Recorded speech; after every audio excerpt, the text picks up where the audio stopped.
This is Marcel Brown delivering some technology history for November 15th. November 15th, 1971.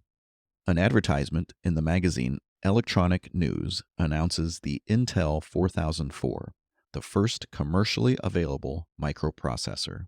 The 4004 was primarily used in calculators, the first being the Busicom 141EF. In fact, it was Busicom that actually developed the design of what would become the Intel 4004. Busicom approached Intel to help them finalize the design and manufacture their calculator engine.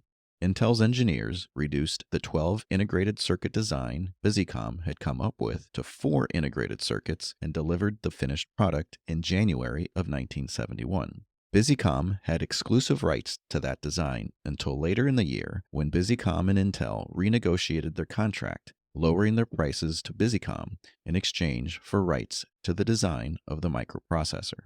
By offering the first general-purpose programmable processor to the general market, Intel spurred the rapid development of electronic devices in the 1970s, culminating in the development of personal computers during that decade.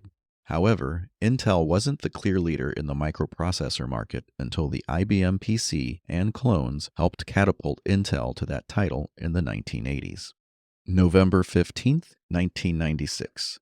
The first version of ICQ, the Internet's first popular instant messaging program, is released by 4 high school students from Israel. By the end of 1997, ICQ had more than 5 million users, and in mid-1998, AOL purchased the company for $407 million. After changing hands a few times in the ensuing years, ICQ is now owned by a Russian company and is still in operation, albeit not nearly as popular as it was back in the 1990s. I think I started using ICQ back around 1997 or 1998, and while it was really cool to be able to communicate with anybody in the world instantly, the fact that you had to use it on a desktop computer and not that many of my friends actually used it was a bit of a downer. But this was the early internet, so it's fun to think back of a much simpler time. November 15th, 2001. Microsoft releases their Xbox gaming console, entering the video game console market to compete with Sony and Nintendo.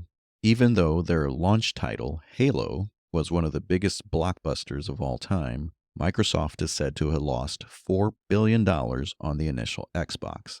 But clearly the Xbox has been a success, as the ensuing Xbox consoles have sold over 100 million units.